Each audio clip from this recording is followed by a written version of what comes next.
بسم اللہ الرحمن الرحیم۔ السلام علیکم۔ رویل اسٹوریز میں خوش آمدید۔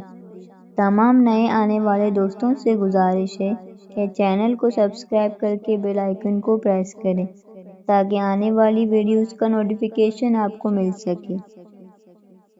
پرانے وقتوں کی بات ہے کہ حسن نامی ایک تاجر نے ایک جوہری کے پاس ایک برتن امانت رکھوایا اور کہا کہ اس میں شہد ہے۔ برتن میں اوپر اور نیچے کی تہہ میں تو شہد تھا، لیکن درمیان میں ایک تہہ تھی جس میں اشرفیاں بھری ہوئی تھیں۔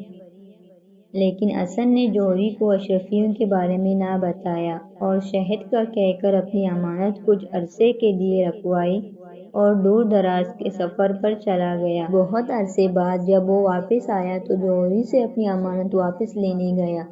جوہری نے اس کی امانت اسے واپس لوٹا دی اور وہ برتن اسی طرح بند تھا جس طرح حسن نے جوہری کو دیا تھا۔ حسن نے جوہری کا شکریہ ادا کیا اور اپنی امانت لے کر گھر آ گیا، لیکن گھر آ کر جب اس نے برتن کھولا تو اس میں سے صرف شہد نکلا اور درمیانی تہہ میں رکھی ہوئی اشرفیاں غائب تھیں۔ وہ بہت پریشان ہوا اور جوہری کے پاس گیا، لیکن جوہری نے اس کی بات ماننے سے انکار کر دیا اور کہا کہ تم نے تو میرے پاس صرف شہد امانت رکھوایا تھا جو میں نے تمہیں واپس کر دیا۔ اگر اس کے اندر اشرفیاں بھی تھیں تو تم نے مجھے بتایا کیوں نہیں؟ اب تو حسن اور بھی پریشان ہوا اور اپنا مقدمہ لے کر کوتوال کے پاس گیا۔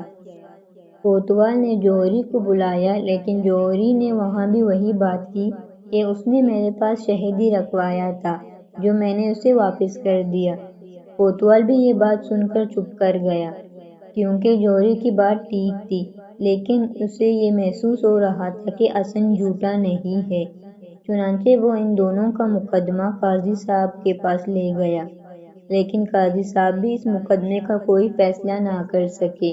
آخر کار بات خلیفہ تک پہنچ گئی۔ خلیفہ نے بھی ساری بات سننے کے بعد جوہری کی حق میں فیصلہ دے دیا کہ جوہری ٹھیک کہہ رہا ہے۔ اگر برتن میں اشرفیاں تھیں تو حسن کو بتانا چاہیے تھا۔ اس نے شہد امانت رکھوایا تھا جو اسے مل گیا۔ حسن افسردہ ہو کر خلیفہ کے دربار سے چلا گیا۔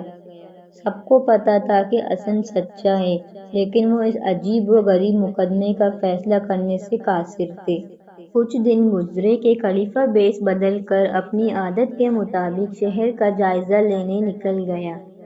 ایک جگہ اس نے کچھ بچے کھیلتے دیکھے، جن میں سے ایک خلیفہ بنا ہوا تھا، ایک جوہری اور ایک حسن، اور وہ اسی مقدمے کے بارے میں بات کر رہے تھے۔ خلیفہ رک کر دیکھنے لگ گیا۔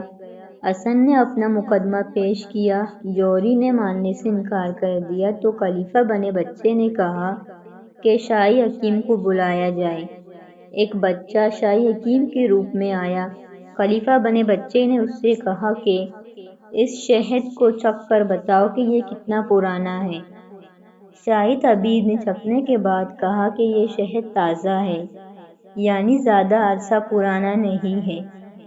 خلیفہ بنے بچے نے جوہری بنے بچے سے کہا کہ تم نے اس کا برتن کھولا تھا اور شہد نکالا تھا، اب یا تو تم اس کی اشرفیاں واپس کر دو یا پھر سزا کے لیے تیار ہو جاؤ۔ خلیفہ یہ واقعہ دیکھ کر بہت خوش ہوا اور واپس اپنے دربار جا کر جوہری اور حسن کو طلب کیا، اور وہ اسی طرح سے شاہی طبیب کو بلا کر شہد چکھنے کا کہا تو شاہی طبیب نے بتایا کہ شہد تازہ ہے۔ خلیفہ نے جوہری کو کہا کہ یا تو اشرفیاں واپس کر دو یا پھر سزا کے لیے تیار ہو جاؤ، کیونکہ تم نے اس کا برتن کھول کر شہد نکالا تھا اور اس کے ساتھ اشرفیاں بھی نکال لی تھیں۔ جوہری نے تسلیم کر لیا اور حسن کی اشرفیاں واپس کر دی۔ یوں ایک بچے کی ذہانت سے ایک مشکل مقدمے کا فیصلہ ہو گیا۔